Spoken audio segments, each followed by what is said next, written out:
The following vintage 1982 educational film gives a high-level overview of the impact of microprocessors and their use in microcomputers, satellite communications, law enforcement, air traffic control, medical diagnosis and research, and many other applications. It provides an interesting historical perspective on these technologies as they existed back over 40 years ago.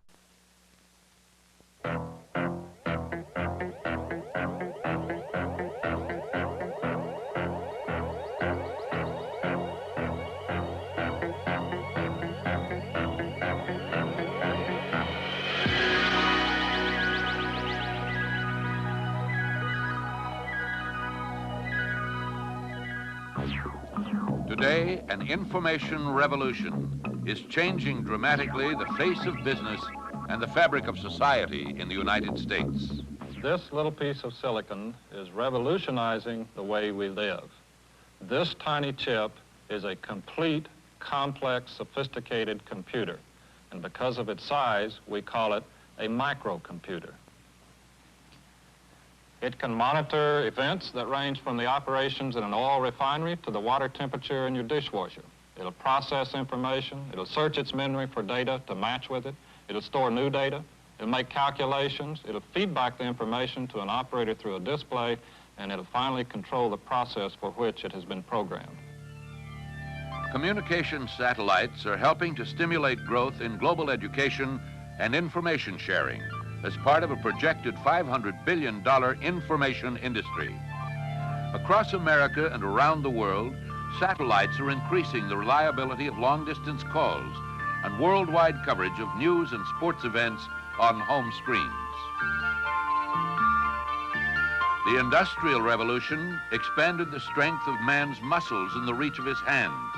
The Information Revolution is magnifying the power of his brain, changing forever the way Americans work, play, travel, and even think.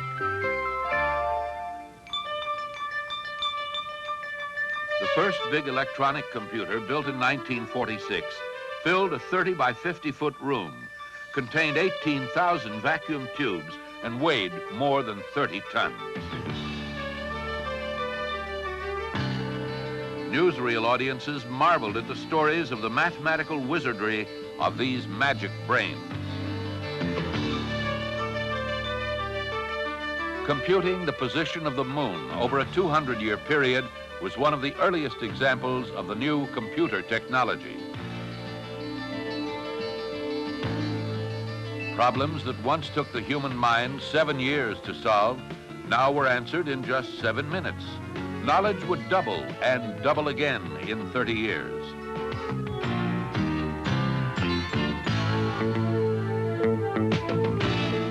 Meanwhile, in 1962, the first global communications satellite called Telstar was built.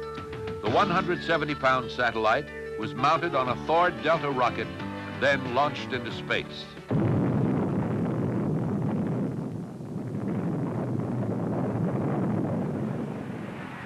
President Kennedy's visit to West Berlin was the first major news event to be broadcast live by satellite from Europe to America. Soon, satellites were touching the lives of almost every person on Earth. Meteorologists began receiving information from weather satellites that they could not get from any other source. The birth, growth, and path of tornadoes and other violent storms were plotted and tracked anywhere on the globe. Satellite maps provided data that could be recorded, stored, and punched up when needed for analysis and evaluation. Today, satellites and computers are revolutionizing the forecasting of weather and helping to save lives and reduce property damage from natural disasters. One day, perhaps, meteorologists may have enough data and information to control the weather.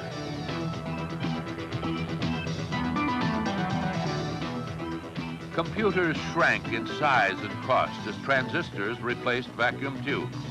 In law enforcement, a computer-based system has been developed for reproducing fingerprints. The new system accelerates enormously the positive identification of any print on file. A manual search that once took up to a week can now be completed in hours.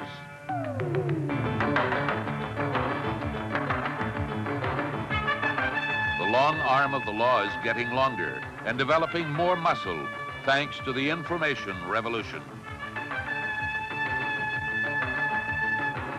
When a state trooper radios for information on a speeding car with out-of-state license plates, a computerized crime information center in Washington, D.C. confirms that the car has been stolen.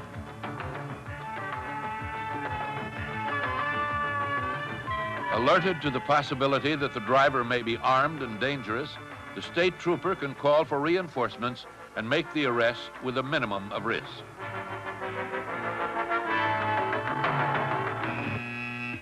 Computers also are a strategic link in a global network supplying vital defense information to American military bases around the world. The automatic digital network provides the input needed for an immediate response in a crisis situation.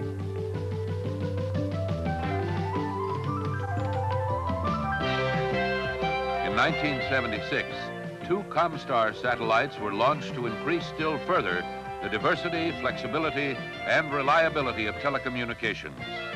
Like all communications satellites, their orbit was 22,300 miles above the equator. At this exact altitude, a satellite travels at the same rotational speed as the Earth and remains in a fixed position over a geographic area. This is called a geostationary orbit.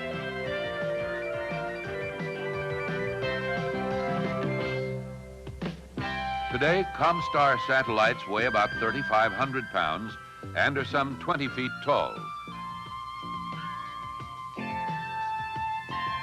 Solar panels collect the sun's energy as the satellite keeps its antennas aimed directly at receiving stations on the ground. From its geostationary orbit, Comstar can relay messages and signals to any one of 7 Earth stations. Each station is located in a bowl-like terrain to protect space signals from ground-based radio interference. Satellite communications and computer technology are moving into private homes to reach and serve even more people in more ways. Here, a travel writer with a home computer can tap into a commercial data bank over ordinary telephone lines. At his fingertips are thousands of items of information on a city, a country, or a continent. Similar hookups can be used to punch up information on airline schedules, department store merchandise, and current events.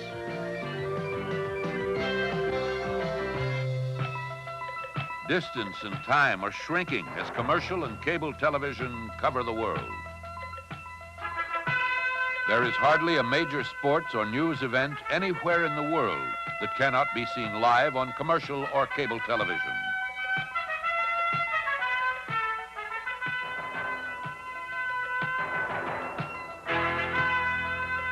The 1980 Winter Olympics at Lake Placid, New York, were transmitted via specially built satellite Earth stations. 22,300 miles up, 22,300 miles down. A round trip of 44,600 miles in 20/100ths or 1/5 of a second. Programming and information will grow as cable TV expands.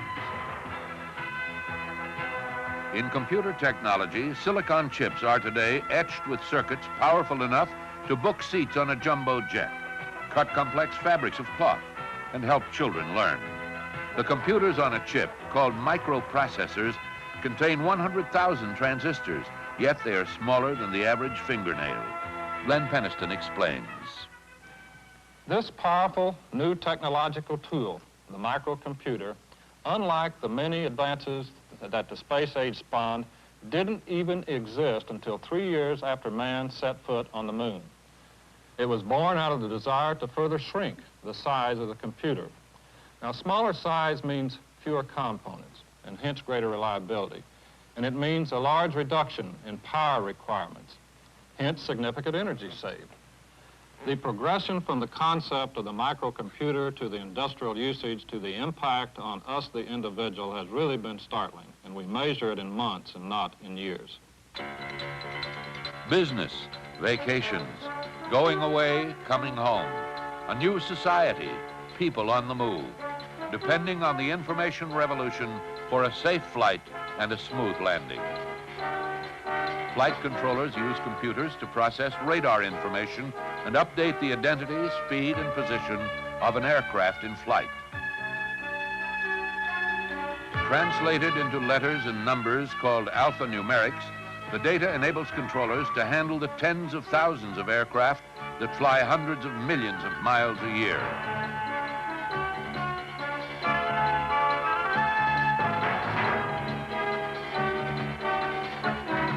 In the future, new computer systems will continue to help assure safety in the skies. In the world of business, American offices are expected to be 200% more automated in the 1990s. The incredible progress in computer technology has been likened to going from the Wright brothers' first flight to the space shuttle in 10 years.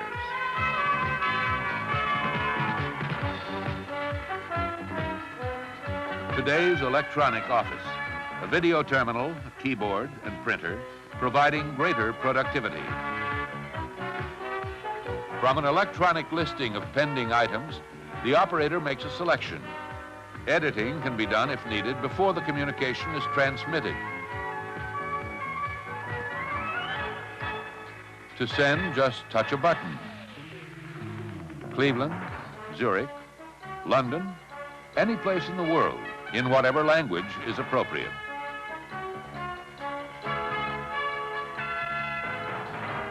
This ability to transmit information and pictures across continents and over oceans is being used in countless ways.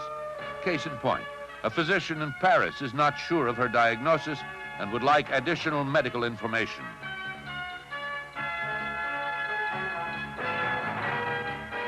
A few steps away is a complete terminal and the ability to acquire up-to-date research from other countries.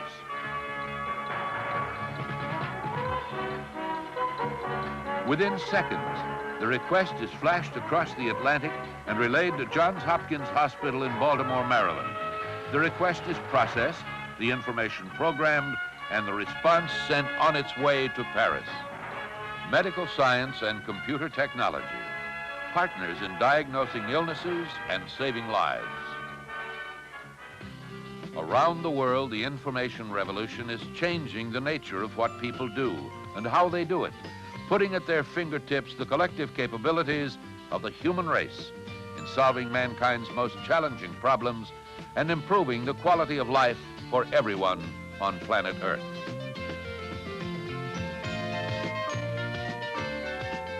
The growth of knowledge is creating a new class structure around a different kind of wealth, wealth of information.